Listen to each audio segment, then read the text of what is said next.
Hola, buenas noches. Buenas noches, profe. ¿Cómo están?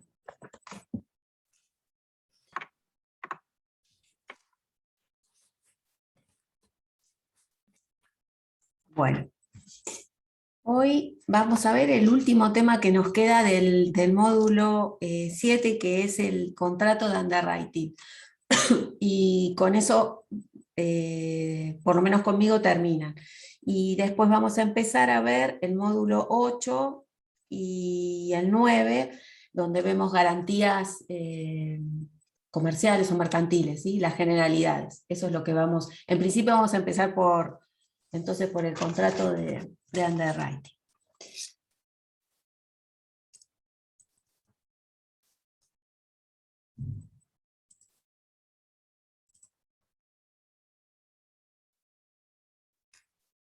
Ahí lo ven, ¿no es cierto?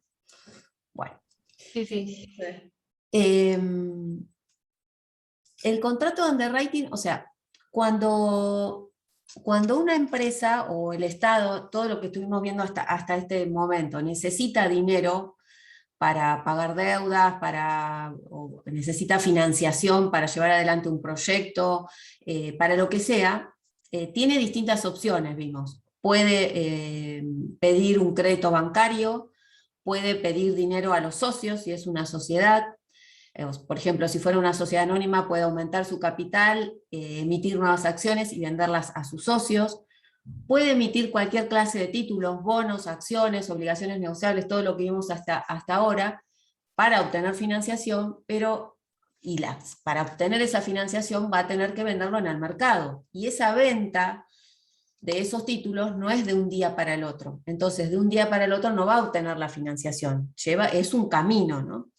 Para eso aparece el contrato de underwriting, que es un contrato, vamos a ver, bancario, ¿sí? O sea, es una operación bancaria de crédito. La entidad financiera, una de las partes va a ser una entidad financiera, que es la que va a aparecer en el mercado de capitales para dar esa financiación.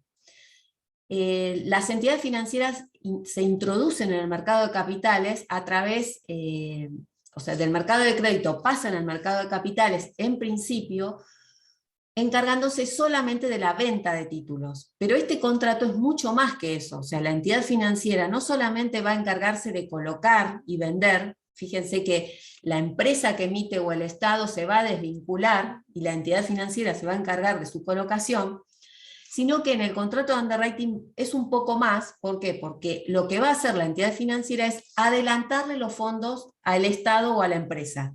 Por eso ahí dice anticipa o prefinancia. Recibe los títulos y se encarga de la colocación. Entonces fíjense en el dibujo. El Estado o la empresa que emite los títulos, porque va a tener que emitir bonos o acciones o obligaciones negociables, se los va a entregar a la entidad financiera, y lo que le transmite es el riesgo, porque la empresa o el Estado recibe adelantado el dinero, no tiene que esperar la venta o colocación, ¿sí? Recibe de forma adelantada esos fondos. Lo que hace la entidad financiera es suscribir. ¿Se acuerdan que habíamos hablado del concepto de suscripción, que era cuando una persona suscribía acciones, suscribía cuotas partes? O sea, eso significa comprar. Acá lo que hace la entidad financiera es una suscripción, pero no solamente de un título, sino de un conjunto. Pueden ser todos o parte, pero no uno, ¿sí? Entonces, el dibujo implica que el riesgo que tiene la empresa o el Estado cuando emite títulos, el riesgo es que, ¿cuál sería? Que en el mercado no haya interesados por adquirir esos títulos. Entonces, ese dinero que la empresa o el Estado piensa adquirir no es, como les dije, de un día para el otro. Entonces, ese riesgo pasa a la entidad financiera, que va a adquirir en forma total o parcial es la emisión de esos títulos, se va a encargar de su colocación, los adquiere a un precio inferior, o sea, la entidad financiera gana por la diferencia de precio, compra a un precio menor para luego vender a un precio mayor, ¿no? Más comisiones y gastos. Entonces, es una operación activa. ¿Se acuerdan que las operaciones o de servicios, ahí está puesto activa o de servicios, porque a veces la entidad financiera no prefinancia, no anticipa los fondos, sino que solamente se encarga de su colocación. Ahí no habría un verdadero contrato de underwriting. Habría sí una operación ¿se acuerdan que las habíamos dividido las operaciones bancarias en activas, pasivas y neutras o de servicios? Las activas es cuando la entidad financiera es acreedora, pasiva cuando es deudora o prestaba un servicio. Acá puede ser activa o de servicios, según sea la función que va a cumplir la entidad financiera. Es una operación financiera. Underwriting significa escribir debajo o suscribir. O sea, lo que hace la entidad financiera es suscribir una cantidad de títulos. Piensen esto, la entidad financiera, si adquiere bonos, ¿en qué se convierte en relación a la empresa o al Estado? Si suscribe bonos, ¿qué sería del Estado que emitió esos bonos? Porque estamos diciendo que sería, siempre pensemos que en la suscripción hay una adquisición. Acá la entidad financiera, eso mismo, es acreedor. Si suscribe acciones, será accionista. Entonces, underwriting significaría escribir debajo o suscribir. Lo que hace la entidad financiera es suscribir, adquirir esos títulos. Y asegurar el riesgo de la operación, porque la empresa o el Estado se asegura de no correr el riesgo. O sea, si en el mercado de capitales no hay interesados para adquirir esos bonos o esas acciones, la empresa no lo va a correr el riesgo. Después vamos a ver que hay distintas modalidades de contrato de underwriting, pero en principio, y también ahí puede haber más o menor riesgo, pero quien asume el riesgo de la operación es la entidad financiera. Es un contrato que surge, fíjense, en el siglo XIX, luego se extiende a otros países. En nuestro país es un contrato atípico.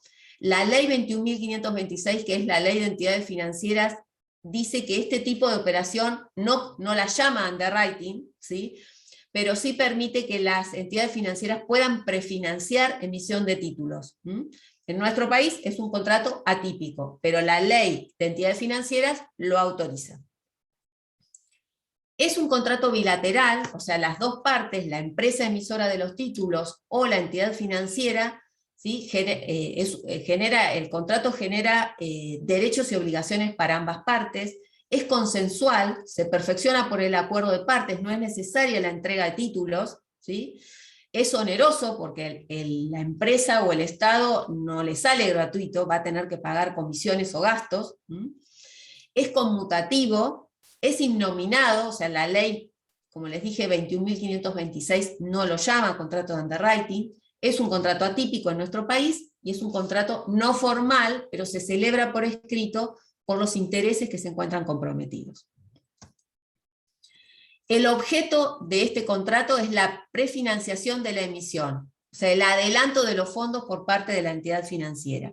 El objeto inmediato, o sea, ¿qué objeto tiene el contrato? Títulos, cualquier clase de títulos, acciones si es una sociedad anónima, bonos si es el Estado, obligaciones negociables, y el motivo o la causa del contrato es la financiación que busca el ente emisor y la reducción del riesgo. Las ventajas o este contrato permite liquidez, porque la empresa o el Estado emite los títulos y obtiene en forma inmediata el dinero. También el contrato, de acuerdo a algunas modalidades, no se limita solamente a la prefinanciación de los títulos, sino que la empresa o el Estado obtienen asesoramiento de la entidad financiera para ver cómo se ingresa al mercado de capitales, por ejemplo. Financiación, ¿sí? Fundamentalmente es un contrato de financiación para la empresa o el Estado.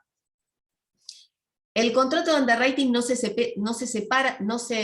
celebra de un día para el otro, o sea, lleva un camino. Las entidades financieras no prefinancian a cualquier empresa o cualquier título. Lo que hacen es, fíjense, acá dice due diligence. Hace la entidad financiera una especie de análisis o radiografía de la empresa que quiere realizar la emisión, para saber si va a prefinanciar o no esos títulos. Entonces, en la primera parte, la entidad que decide celebrar o llevar adelante un contrato de este tipo, elige la entidad financiera para que ésta haga el análisis, establecen en esos actos preparativos cuáles van a ser las condiciones de emisión, o sea, cuánto va a emitir la empresa, qué cantidad de títulos, cuánta plata, cómo se van a colocar esos títulos, si la entidad financiera los va a adquirir todos o parte. ¿Se va entendiendo hasta acá? ¿Sí? Luego se celebra el contrato, ahí está el prospecto. Yo les comenté que el prospecto es una especie de resumen de las condiciones que tienen esos títulos emitidos. Se piden todas las autorizaciones. Pensemos que estos títulos, si se quieren ofrecer en forma pública, es necesario pedir todas las autorizaciones que vimos las otras clases, ¿sí? Y esos títulos van a ser ofrecidos en primer lugar en el mercado primario y luego van a pasar al mercado secundario. La actuación posterior, o sea, una vez que ya se celebró el contrato, las entidades financieras, como les dije, a veces no se limitan solamente a la prefinanciación o adelanto de fondos, sino que también asesoran a las empresas, porque a veces la empresa es la que empieza a colocar los títulos en el mercado de capitales, no directamente la entidad financiera, depende de la modalidad. 3 clases de contrato de underwriting: mayor esfuerzo, en firme, garantizado o stand-by. El que se llama en firme, la entidad financiera adquiere todos o parte de la emisión de títulos y la empresa o el Estado se desvinculan. O sea, entrega los títulos, se le adelantan los fondos y la entidad financiera es la que se va a encargar de su colocación. Fíjense acá, los coloca, bueno, y ahí los van a adquirir los inversores, ¿no? La empresa entonces se desvincula de la colocación. Es exclusivamente la entidad financiera la que se va a encargar de la colocación.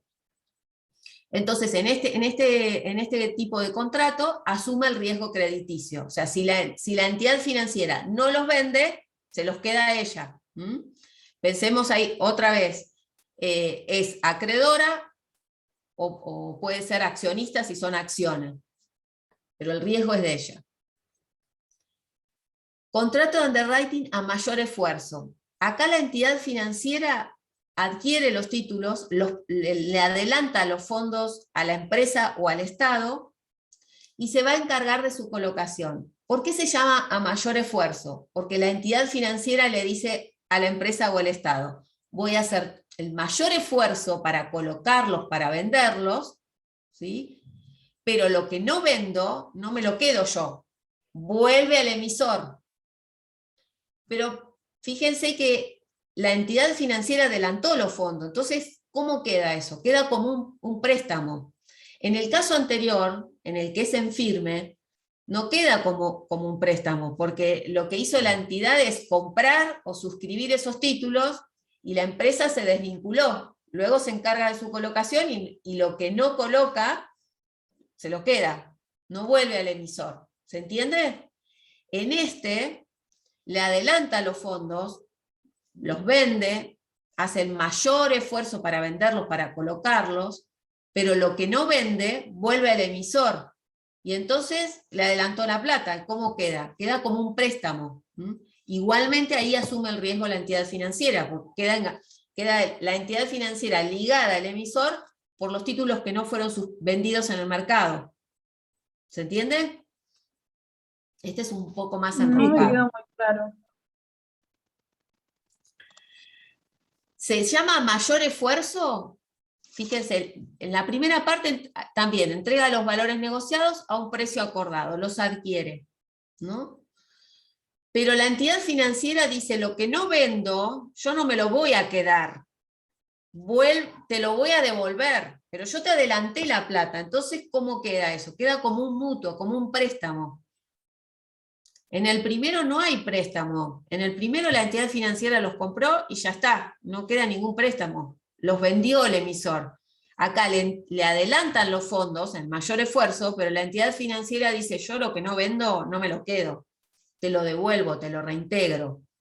Pero le había Sandra, adelantado.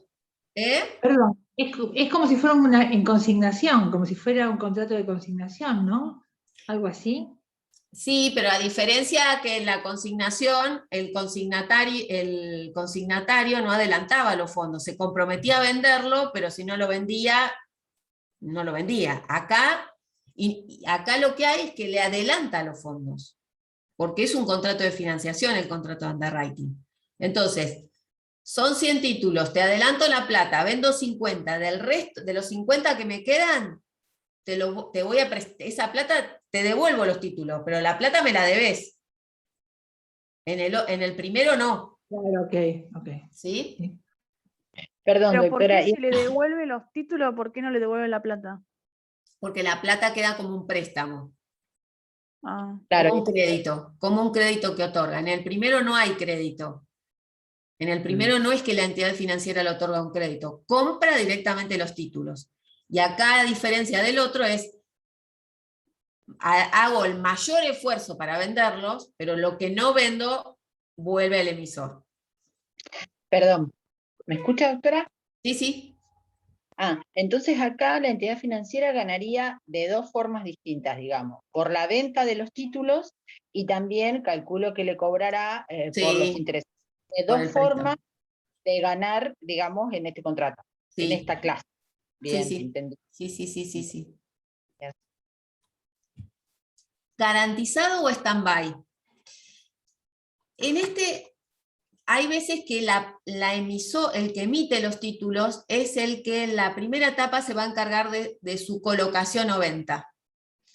Y lo que no vende la empresa o el Estado es lo que va a colocar la entidad financiera. Entonces, por eso se llama garantizado o stand-by, porque la entidad financiera va a garantizar a la empresa emisora que lo que no se vende, ¿sí?, la entidad lo adquiere.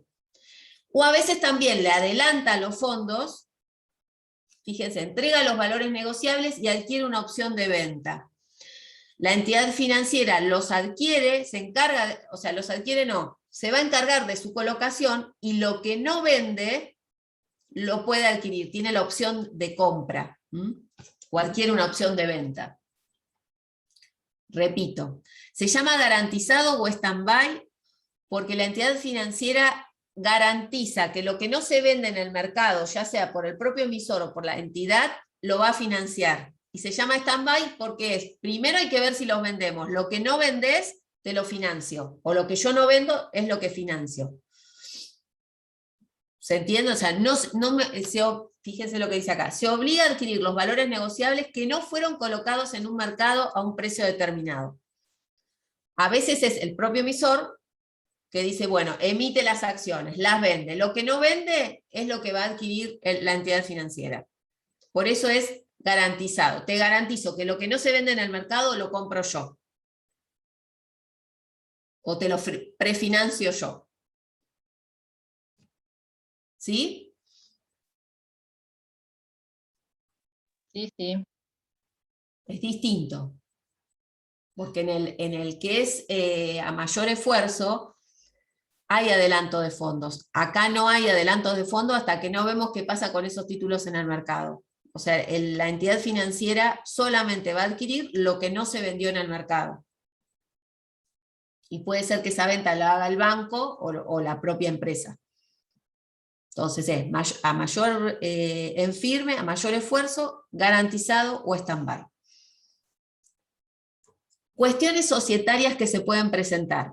Este derecho de preferencia y el derecho a crecer también lo vimos cuando vimos obligaciones negociables. ¿Se acuerdan que dijimos que cuando se emitían obligaciones negociables convertibles, como el hecho de emitir obligaciones negociables convertibles implicaba que el que la compró se pudiera convertir en accionista, esas se ofrecían en primer lugar a los que estaban dentro de la sociedad. ¿Se acuerdan de eso? Esto es igual. Cuando una sociedad anónima, esto se aplica para las sociedades anónimas, emite acciones o va a emitir nuevas acciones, se las tiene que ofrecer antes de que las compre o adquiera o suscriba la entidad financiera, las tiene que ofrecer en primer lugar a los que están dentro de la sociedad, por ese derecho que se llama derecho de preferencia, que implica, antes que le vendas afuera, en este caso una entidad financiera, las tenés que ofrecer a los que están dentro de la sociedad. ¿Y en qué porcentaje? En el mismo porcentaje de las acciones que tengo. Si tengo un 10%, voy a poder adquirir un 10% de esas nuevas acciones que se emiten. Antes que las compre el banco. Puedo no ejercer ese derecho. Eso se llamaba derecho de preferencia. Preferido primero los de adentro, antes que vengan otros nuevos accionistas. Y el derecho de acrecer es como una segunda vuelta. Los que ejercieron el derecho de preferencia, porque no necesariamente todos lo van a ejercer, pueden o tienen este segundo derecho, que es derecho de acrecer. Volver a adquirir acciones que no fueron suscriptas.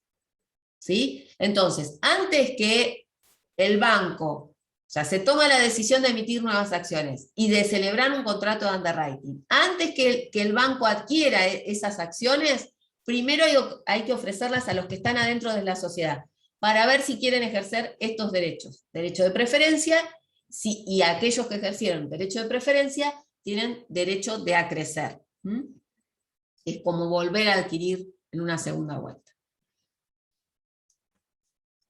Modalidades de fijación del precio. ¿Cómo se fija el precio cuando esos títulos que adquiere la entidad financiera van a ser ofrecidos en el mercado? O sea, ¿cómo fijamos el precio? Hay dos maneras. Uno se llama book building. Es un sistema o un mecanismo que para determinar el precio de esas acciones o bonos que se van a vender en el mercado, se sondea o se hace tipo una encuesta a los inversores para ver si están interesados en adquirir esos títulos y a qué precio los pagarían. Y otro sistema es el sistema holandés, que es a través de una subasta. O sea, se fija un precio de común acuerdo el emisor y la entidad financiera y se subastan en el mercado primario. De esa manera se fija el precio. Acá me faltó algo que no sé si a ver, esperen. Esto se me pasó. Fíjense, las partes. El emisor es el Estado, una empresa o una sociedad. Las partes en el contrato. Y el banco o la entidad financiera puede ser un banco comercial, un banco de inversión, no todas las entidades financieras. Un banco comercial, un banco de inversión o una compañía financiera. La ley 21.526 solo autoriza a esas entidades, que van a ser las colocadoras, las que adquieren los títulos para luego venderlos. Puede haber otros sujetos, que son sindicatos o consorcios de colocación, que son grupos de entidades financieras que se forman como un consorcio o un sindicato para adquirir títulos de una empresa o del Estado. En vez de ser una, son un grupo de entidades financieras. Generalmente hay una de ellas que se designa como representante y adquieren esos títulos. O todos en forma, todas por igual, o se los dividen. Y a veces también hay agentes colocadores, o sea, otros sujetos que además de las entidades se van a encargar de vender esos títulos. Acordémonos una cosa. Hay alguien que emite los títulos, hay una entidad financiera que los adquiere, y esa entidad financiera no le interesa ser accionista de una empresa o acreedora del Estado. Lo que quiere hacer es después, o lo que tiene que hacer, y ese es el negocio, es colocarlos, venderlos. Una pregunta. Sí. ¿Por qué no puede un particular comprar, o sea, hacer toda la operatoria? Es decir, yo, por ejemplo, en forma particular, viene una empresa, tiene acciones, yo tengo plata, le doy la plata, me quedo con las acciones. ¿Por qué no puede ser un particular? Sí. Que tiene que ser una entidad bancaria, por porque, ejemplo. Porque vos pensás que acá, vos particular podés comprar una acción, pero acá estás vendiendo una cantidad de acciones, una gran cantidad de acciones, y la entidad lo que hace es prefinanciarte. Bueno, pero sí, está bien. Yo tengo mucha plata, por ejemplo. Yo soy Bill Gates y hago la operación. ¿Por qué no la Sí, puedo porque en hacer? realidad es un contrato. ¿Por qué es tan estructurado esto? ¿Por qué no es más flexible? Porque es un Pregunto. contrato, escuchame, vos podés adquirir los títulos. En el mercado primario vos podés adquirir 1, 2, 3, 4, las que quieras, acciones. Este contrato está estructurado para que sea el que adquiera y que pueda y que lleve adelante el mecanismo de financiación y colocación sea una entidad financiera. Es la que está autorizada.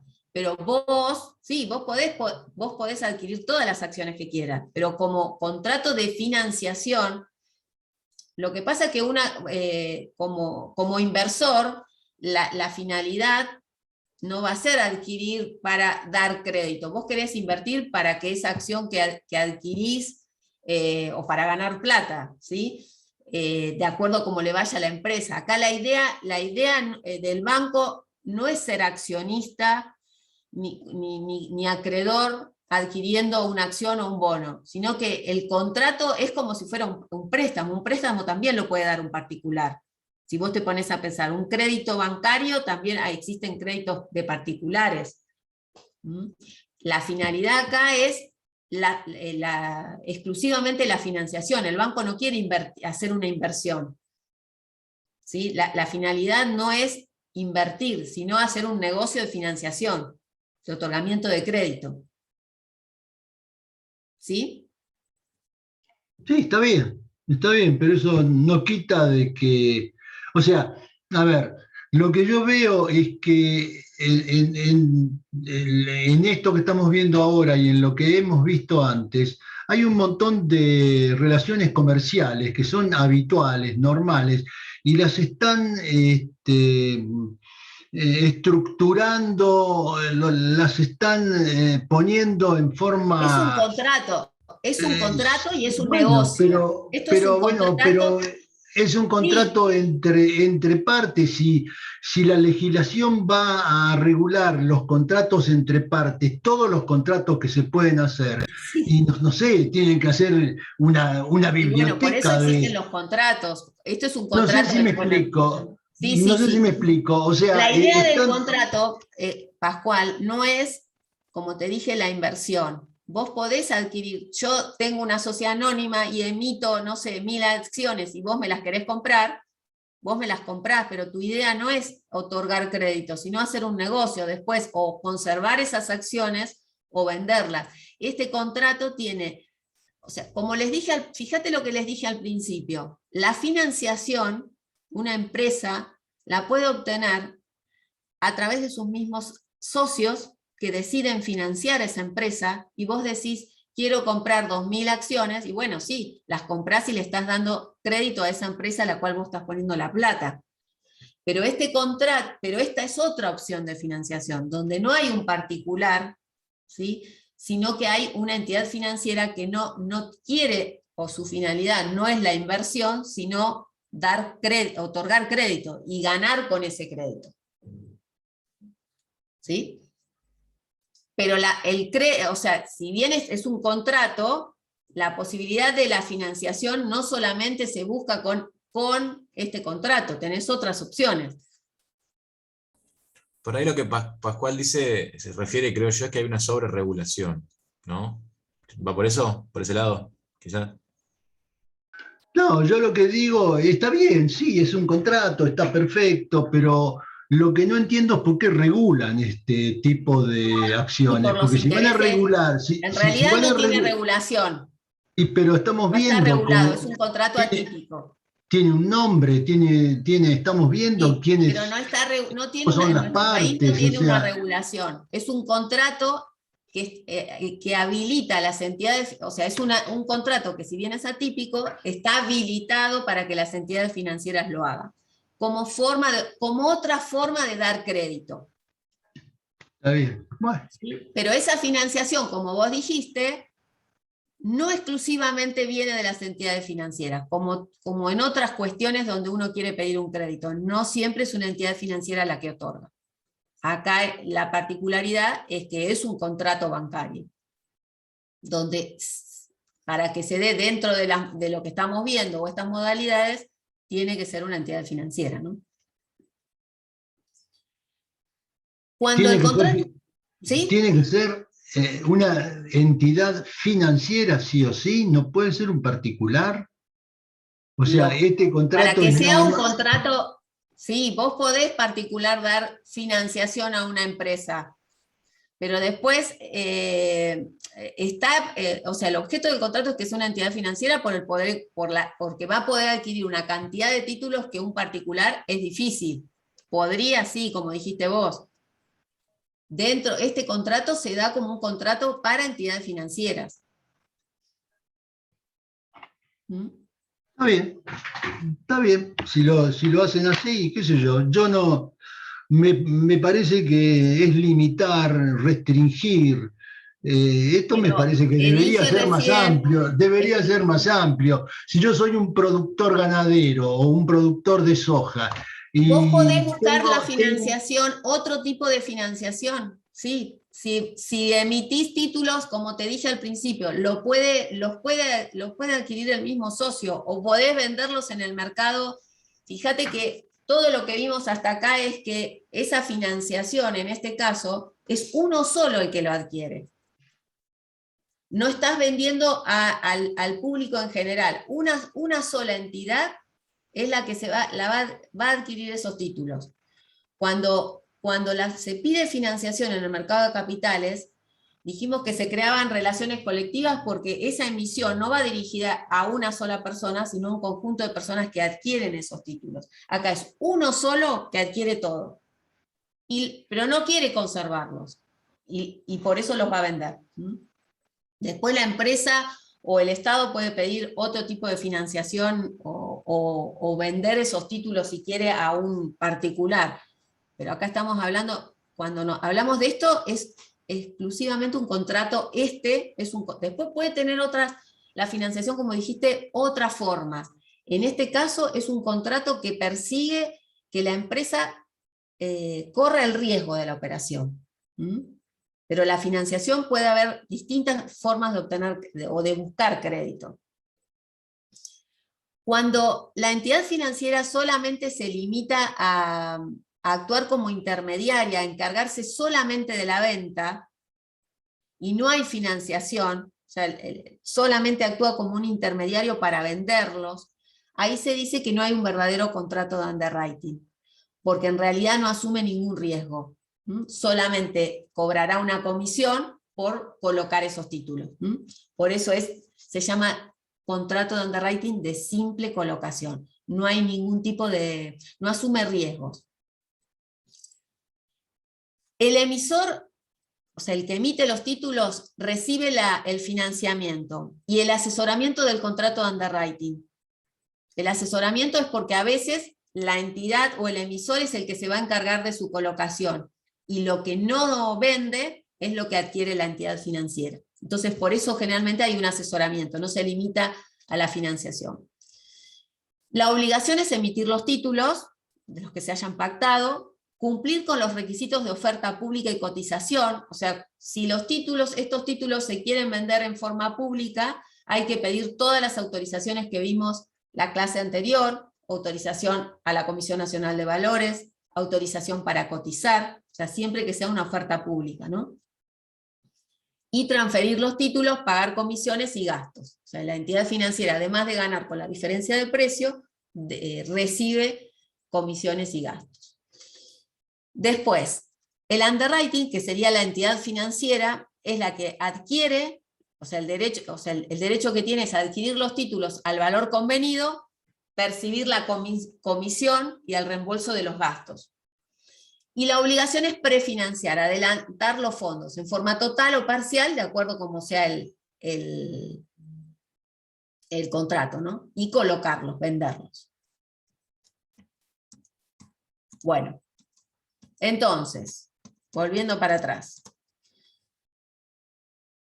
El contrato de underwriting es un contrato atípico, es un contrato bancario, ¿sí? Los únicos que la ley autoriza a celebrar, si bien es atípico, la ley 21.526 permite a las compañías financieras bancos comerciales y de inversión a prefinanciar emisiones de títulos.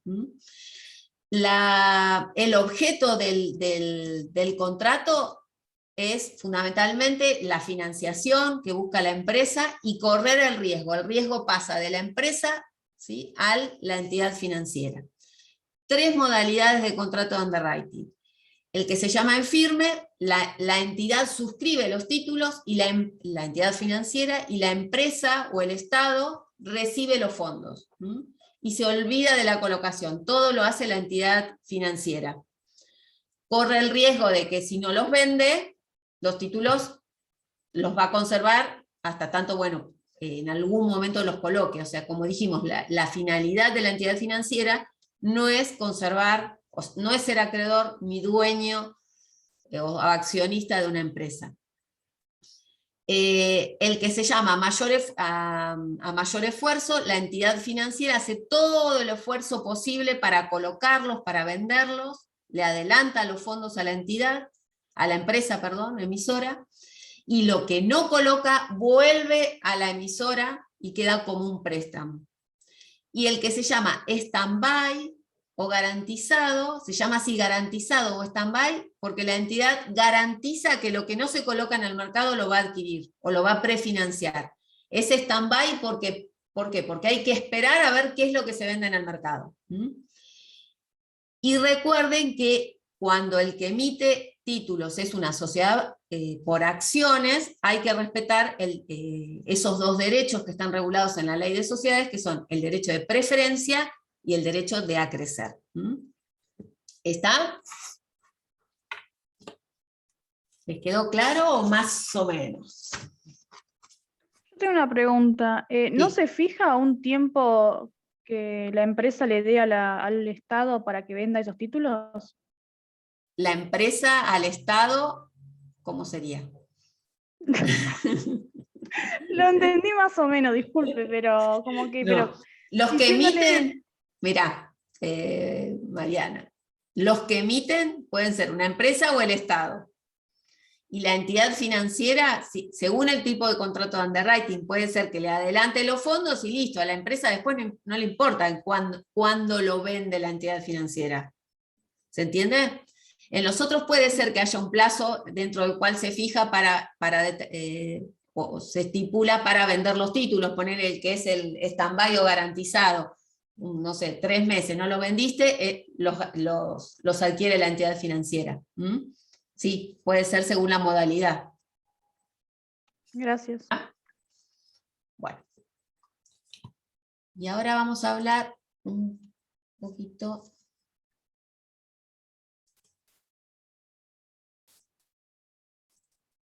de garantías. Bueno, ahora vamos a pasar al módulo 8, que habla de garantías. En ese módulo es cortito, vemos las características generales de las garantías, y después en el módulo 9 vemos 3 garantías reales: prenda con desplazamiento, prenda con registro y guarda. Hoy solo vamos a ver las generalidades, o sea, de lo que estaría en el módulo 8. Cuando nosotros hablamos de garantías, las garantías son institutos o seguridades que existen en el derecho para eliminar o disminuir el riesgo que tiene un acreedor frente a la posibilidad de incumplimiento de su deudor. Entonces, lo que se suma cuando existen garantías son a veces patrimonios, otras veces bienes, muebles o inmuebles, en garantía del cumplimiento de una obligación.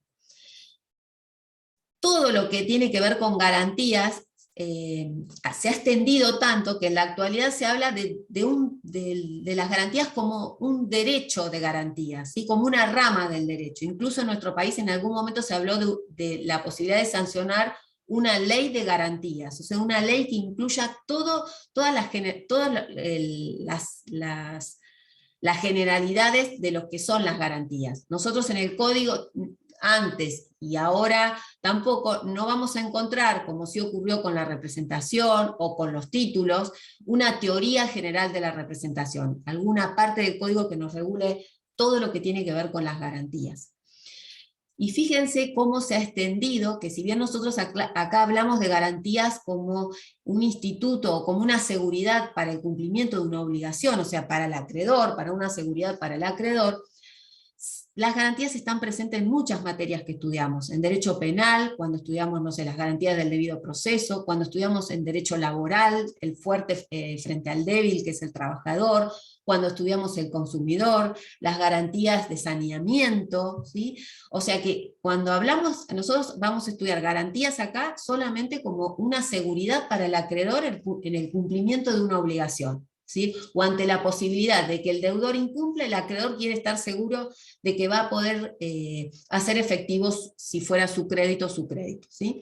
Pero las garantías están presentes en un montón de derechos que estudiamos.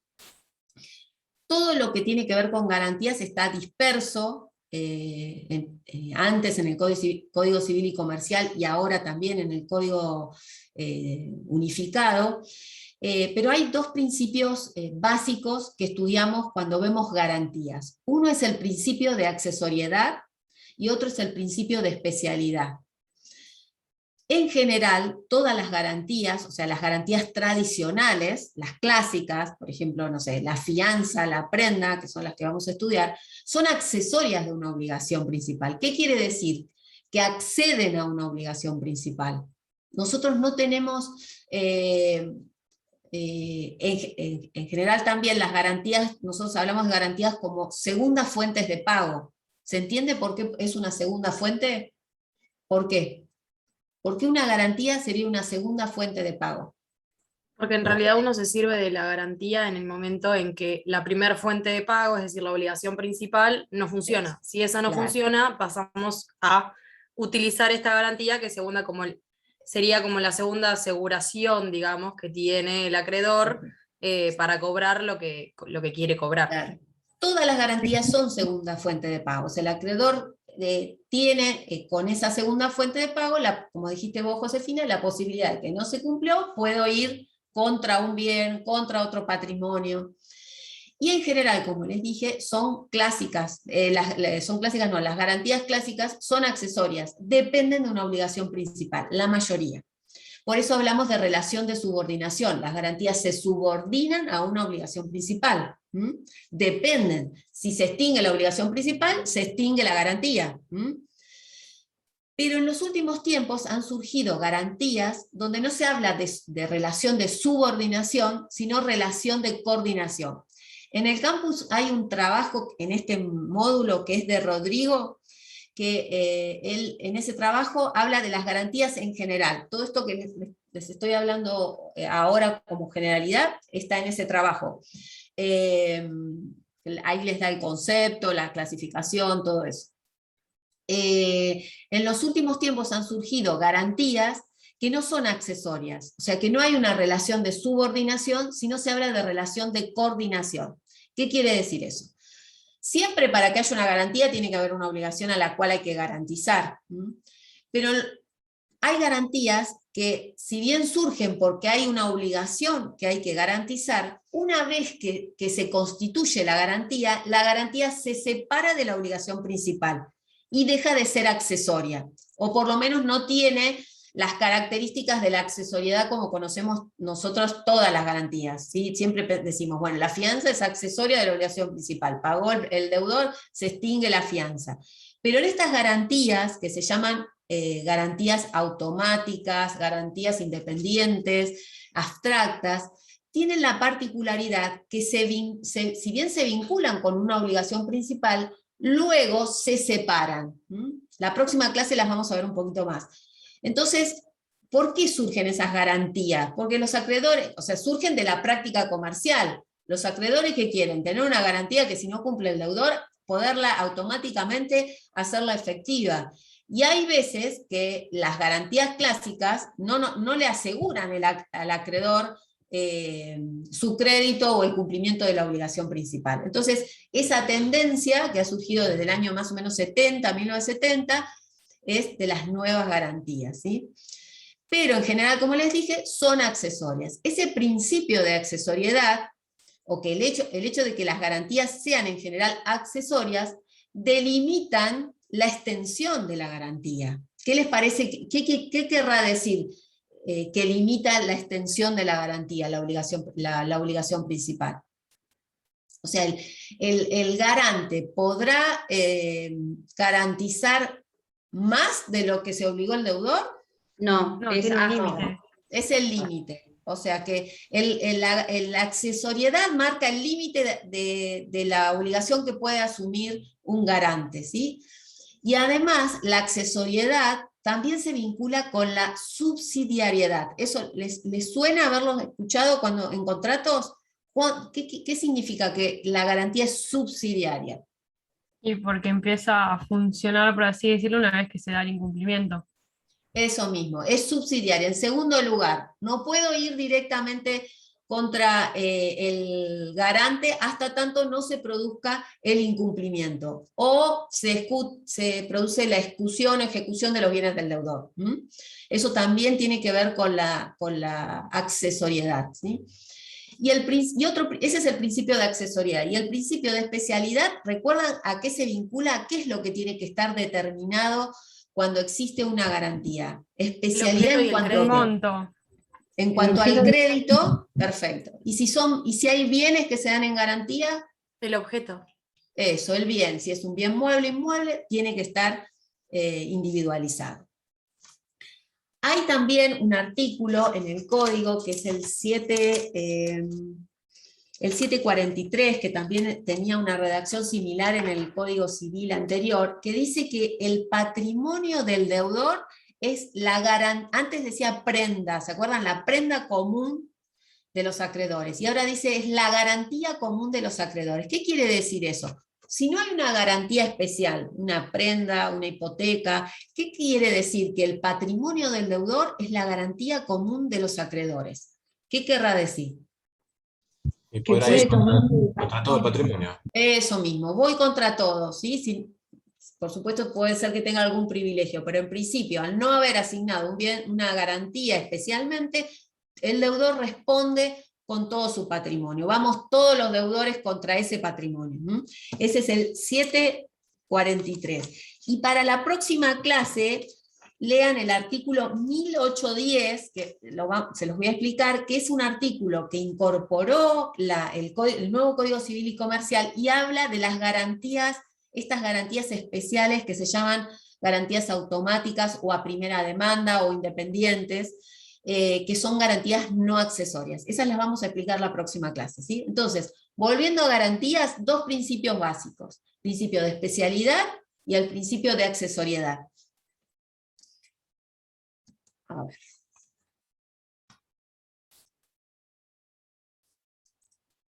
Siempre las garantías sumamos, recuerden, cuando existe una garantía sumamos o un patrimonio, ¿sí? O pueden ser bienes determinados, bienes muebles o inmuebles. Esto lo vimos recién. Clasificación de las garantías. Las garantías se clasifican en personales y reales. En las personales siempre las tiene que otorgar un tercero. Por ejemplo, la típica garantía personal, ¿cuál es? Un tercero garantiza una obligación de un determinado. Eso, la fianza. Las garantías personales no pueden ser otorgadas por el propio deudor, porque no suma nada. Entonces, en el caso de las garantías personales, no otorgan ningún tipo tampoco de privilegio al acreedor, ¿sí? Y no son oponibles a terceros. O sea, acá en las personales hay un sujeto que con todo su patrimonio dice garantizar una determinada obligación. En cambio, en las reales sí pueden ser otorgadas por el mismo deudor. ¿Qué ejemplo podrían dar? De garantía. Una hipoteca. Hipoteca, prenda, ¿sí? Y podría ser el deudor que otorga bienes propios en garantía. Sí. Sí. Pensemos el más común: pido un préstamo al banco, hipoteco la casa, compro un auto, me prendan el auto. Entonces, las reales son aquellas que caen o recaen sobre bienes muebles o inmuebles y pueden ser otorgadas por el mismo deudor o un tercero. De origen pueden surgir convencionalmente o pueden ser legales. la ley establece la constitución de una garantía. Bienes, de acuerdo a los bienes, pueden ser bienes muebles. Nosotros no estudiamos la hipoteca. En el derecho comercial, la única, en el código anterior ni tampoco en el actual, no había hipoteca sobre inmuebles que fueran comerciales. La hipoteca que había, que era comercial y que existe ahora, que la van a estudiar en las plenarias, es la hipoteca sobre aeronaves, ¿sí? Buques o aeronaves. Esas hipotecas que se pueden constituir de acuerdo al tamaño de esos artefactos, eran comerciales, ¿sí? Porque están regulados en una ley que es comercial, pero no existía ni existe la hipoteca sobre inmuebles, por ejemplo una casa, que sea comercial. Y las mobiliarias, que son las que estudiamos, que van a estudiar en el próximo módulo, que son la prenda y guarda. Las constituidas por el deudor, en el caso podría ser una garantía real, o constituidas por un tercero. De acuerdo al ámbito pueden ser generales o específicas. Las generales son aquellas que recaen o que tienen por objeto todas las obligaciones que tiene un deudor en un determinado plazo. Por ejemplo, todas las obligaciones que puedan surgir de un contrato de cuenta corriente, generalmente no, se le pone un plazo y un monto, pero son todas las deudas que pudieran surgir de ese contrato. Y específicas es o se garantiza una obligación determinada. De acuerdo a la regulación pueden ser típicas o atípicas, y de acuerdo a la mayor o menor liquidez pueden ser autoliquidables o no. ¿Qué quiere decir autoliquidable o no? En general, ¿qué pasa con las garantías? Si no cumple el deudor, el acreedor, ¿qué tiene que hacer para hacer efectiva su garantía? En general, por lo que han visto en otros contratos. ¿Qué hace? Reclamar. Lo reclama generalmente judicialmente.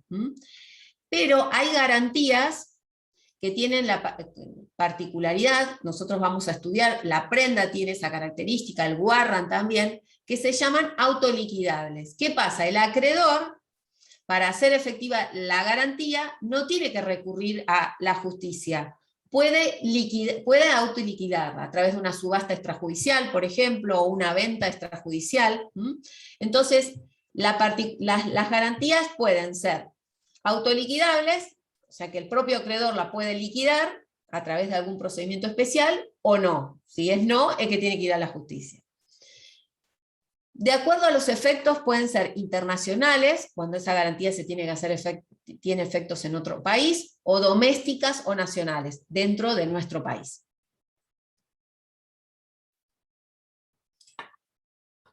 Acá en el programa tienen indemnidad, garantía, indemnidad y caución. ¿Se acuerdan dónde estudiamos pacto de indemnidad o acuerdo de indemnidad? ¿En qué tema en la primera parte? Cuando vimos el contrato de consignación. ¿Les suena? Bueno, ¿se acuerdan que el consignatario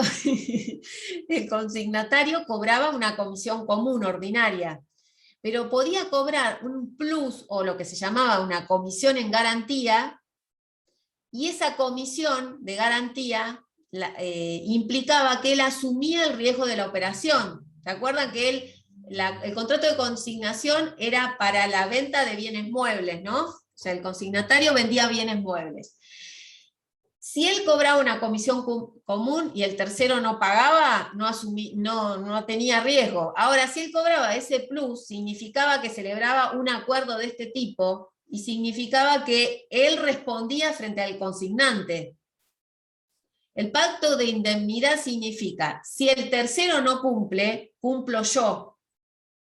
El consignatario le decía a quien le había dado los bienes para vender, si el tercero no paga en el plazo estipulado, voy a cumplir yo. Entonces, nosotros lo vimos particularmente en el contrato de consignación, en la primera parte. Entonces, este pacto, en realidad, algunos dicen que no es una verdadera garantía, es un pacto, un acuerdo autónomo, porque el tercero no cumplió, y en este caso el consignatario tiene que pagar igual, no es que tiene que ir primero con el tercero, él asumió ese riesgo. Entonces, él tiene que pagarle al consignante, después va a ir contra el tercero. Pero acá no se da la subsidiariedad. El pacto de indemnidad es, no cumplió, yo te mantengo, tengo indemne tu patrimonio. Entonces cumplo yo. Ese acuerdo es un acuerdo autónomo, no subsidiario, no accesorio. Entonces, no sería una típica garantía. Y además, si en este caso el consignatario paga al consignante, tiene una acción directa contra el tercero, no una acción de subrogación como pasa en las garantías. Entonces, el pacto de indemnidad o ese acuerdo es un acuerdo, acuérdense, no accesorio, autónomo. Ahí está, es un compromiso autónomo de ejecución directa, o sea, no cumplió el tercero, se puede ejecutar directamente, no es subsidiario y no hay subrogación, hay acción directa. Si el consignatario paga al consignante, tiene acción directa contra el tercero. Acá tienen también caución. La caución es un instituto similar, tiene algunas cosas similares a la fianza, pero la caución se da dentro, o estudiamos caución cuando estudiamos un proceso. A veces para trabar un embargo o una medida cautelar tenemos que prestar caución. O en derecho penal también existe la caución. O se debe hacer un depósito en dinero o afectar bienes, ¿sí? O solamente una caución juratoria.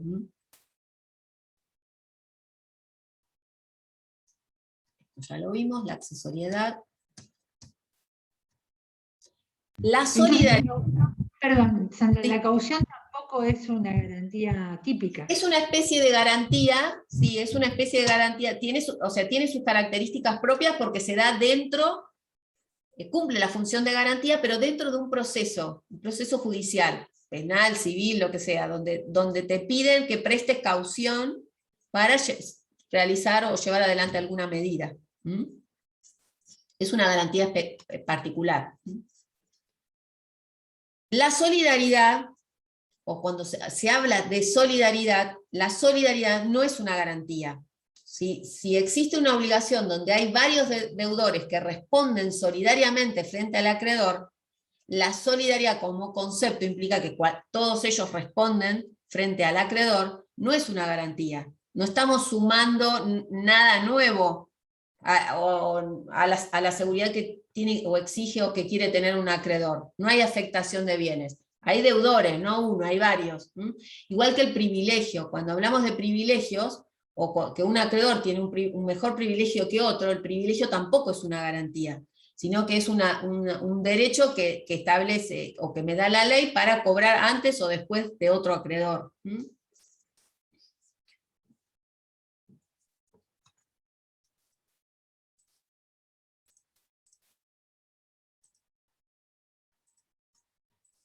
Y queda un concepto que es el de cuasigarantías.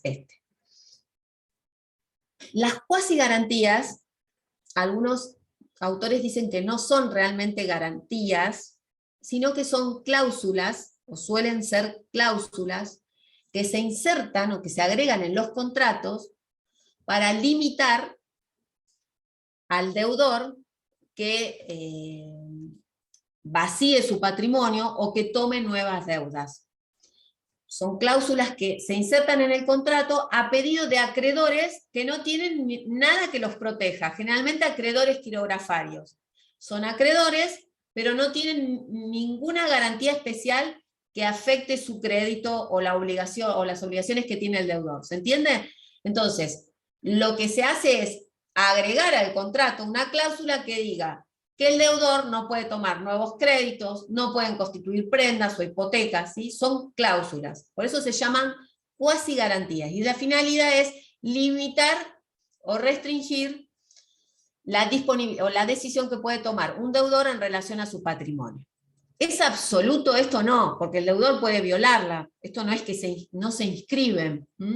Entonces, si las violan, esas cláusulas, o no las respetan, esos acreedores, que serían en general acreedores quirografarios, pueden hacer dos cosas.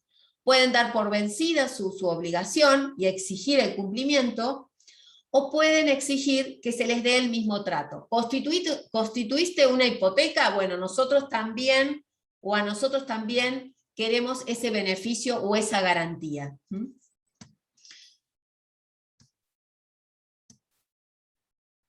Se llaman o se suelen llamar también, o esto sería un ejemplo, lo que se denomina garantía negativa o prenda negativa. La garantía negativa es eso. El deudor tiene que abstenerse de tomar nuevos créditos o de afectar bienes de su o afectar con esos créditos que toma bienes de su patrimonio. No sé, como les dije, constituir una hipoteca. Si lo hace, sería prenda negativa, es porque no lo tenés que hacer, no podés prendar, ¿sí?, tus bienes por esa cláusula. Si lo haces, como les dije, pueden producirse esas dos consecuencias. Hay un artículo, que es el 1582 del Código Civil y Comercial, que está dentro de ese artículo de fianza, ahí lo vemos.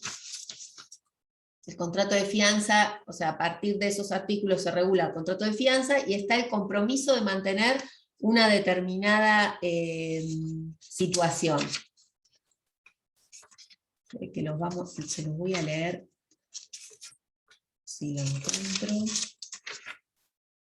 Ese artículo es una especie de garantía negativa, de prenda negativa, porque el deudor se tiene que mantener o asume un compromiso frente a sus acreedores de mantener de determinada manera su patrimonio.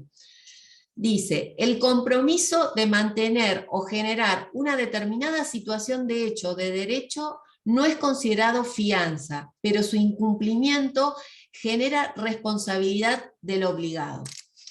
Este compromiso que asume el deudor, él dice, bueno, sí, yo voy a mantener mi patrimonio como lo tengo, no voy a tomar nuevos créditos. Es lo que se conoce en la doctrina como inhibición voluntaria. Cuando un acreedor quiere inhibir, cuando se quiere inhibir a un deudor, ¿quién pide la inhibición de los bienes de ese deudor dentro de un juicio? ¿Es el propio deudor o es el acreedor? Es el acreedor. Es el acreedor el que solicita la inhibición general de bienes. No conoce ningún bien, por ejemplo, de ese deudor. Este caso, en 1582, se denomina en la doctrina inhibición voluntaria. ¿Por qué? Porque no es el acreedor el que está inhibiéndolo, sino que es el propio deudor que se inhibe y dice, sí, lo voy a dejar así mi patrimonio, no voy a tomar más deudas, no voy a constituir ningún tipo de derecho real sobre mis bienes. Ahora, esta inhibición voluntaria no se inscribe, o sea, cuando nosotros pedimos dentro de un proceso judicial una inhibición general de bienes, el acreedor la pide, el juez la ordena, se inscribe. Este compromiso no es oponible a terceros, no se hace una inscripción, es una cláusula que tiene efectos entre partes, donde el deudor se compromete frente a su acreedor, pero no es oponible a terceros. Entonces, si el deudor toma un crédito y constituye una hipoteca, esa operación, ¿sí?, no es que va a ser inoponible al acreedor. ¿Por qué? Porque esta inhibición es un compromiso que él asume frente a su acreedor, y no hay una inscripción. Entonces, él asumió un compromiso, y si lo viola ese compromiso, el acreedor sí puede reclamar si prueba daños, si ese compromiso le ocasionó algún daño. Pero si no puede hacer nada, no puede hacer nada contra el tercero, solamente puede ir contra su deudor. Entonces, este artículo es particular, porque establece esa inhibición, que se llama, no la llama así, pero se denomina en doctrina inhibición voluntaria, que solamente tiene efectos entre partes, y que el acreedor solamente va a poder hacer algo si ese incumplimiento le ocasionó un daño. Entonces, esto también sería una especie de garantía negativa. El deudor dice, no voy a tomar más crédito, no voy a hipotecar el inmueble. Bueno, hasta ahí vamos a llegar hoy. Esto entonces sería la parte general. Para la próxima clase lean el artículo de Rodrigo, que está todo esto explicado, las características generales de las garantías, y lean el artículo 1810 y siguientes, que habla de garantías independientes. Vamos a empezar hablando un poquito de eso, para después empezar ya con prenda con desplazamiento y prenda con registro. ¿Sí? ¿Alguna pregunta? ¿Me podrías repetir las dos acciones del acreedor en el caso de... Puede o dar por vencida su crédito, o sea, quienes ponen estas cláusulas son acreedores quirografarios y que ese deudor tiene un determinado crédito a plazo, o se garantizó una obligación donde ese acreedor es un acreedor común. Entonces dice, si vos tomás nuevos créditos o afectás con garantías especiales tus bienes, yo voy a dar por vencida la obligación, por lo tanto te la voy a poder exigir, se caen los plazos, o dame el mismo trato igualitario para todos los acreedores quirografarios. Le diste una hipoteca, constituiste una hipoteca, nosotros también queremos la hipoteca. Si no, vencida la obligación, te exijo el crédito, o la obligación que sea. ¿Sí? Analía. Sí, gracias. ¿Quedó claro? Clarísimo. Sí, profe. El tema sí, profe. Sí, sí, sí. Bueno, Este sí. este sí. Este es más Todo lo fácil. que vine hablando. Acabo el capital El y viejo luego- conocido para- este. Este ya suena más, ya ahora ya salimos de Es más mercado de familiar. capitales. Ahora relajados porque este tema ya les va a sonar por algún lado. Este somos más amigos. Así que bueno, entonces la próxima clase lean 1810 y vamos a ver eso un poquito y así no se van sin saber qué son estas garantías nuevas y vamos a ver prenda. Buenísimo. Gracias, profe. Gracias. Chao chicos. Gracias, profe. Buena Adiós. semana. Chao. Chao.